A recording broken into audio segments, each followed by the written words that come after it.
friends, we are here today to begin our drive to bring real change and experienced leadership back to the state legislature and back to the people of Schenectady and the 105th Assembly District.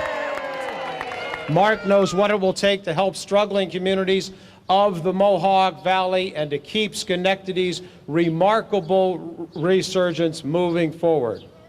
As the Times-Union wrote today in its Sunday editorial, Schenectady's success is a shining example for other communities. Mark Blancfield deserves a lot of credit for that. So let's do it. Let's bring Schenectady's winning formula for success to the people of the Mohawk Valley and beyond. Mark Blancfield has been a tremendous leader for us, and we need him in the New York State Legislature. Ladies and gentlemen, the next Assemblyman of the 105th Assembly District, Mark Blancfield. It's just so wonderful to be here where I started my public service. So many people who took their time to take time out of their schedules to come here today. As much of a pleasure as it's been for me to work with Brian all these years and with my colleagues who are here, the pain and stress of my first days on the council are never far from my mind. Not long after I arrived on the council in 2002, it became apparent to me that things were not right.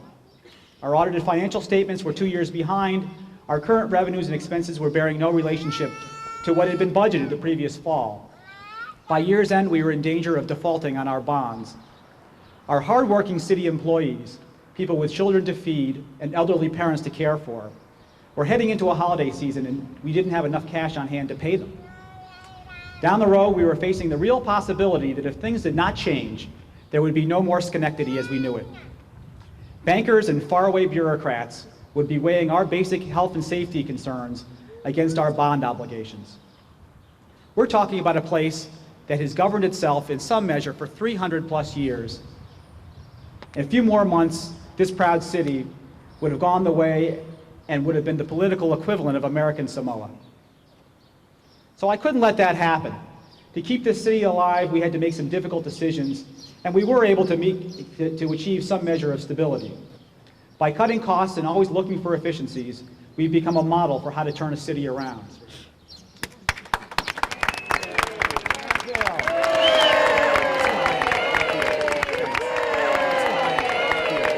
I think the people of the 105th Assembly District, the people of Montgomery and Schenectady counties, deserve a state representative with a track record for finding common ground for the common good.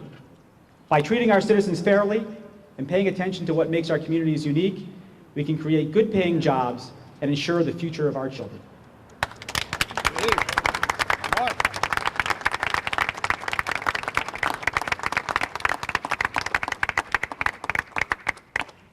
Of course, any mention of this Assembly District must include our friend Paul Tonko over here.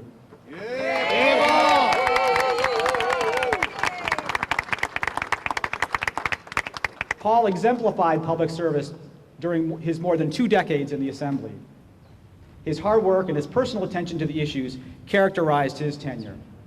That's the kind of representation that Schenectady and Montgomery counties deserve, and you have my pledge that I will listen to your concerns and work hard to get things done for you. Thank you very much.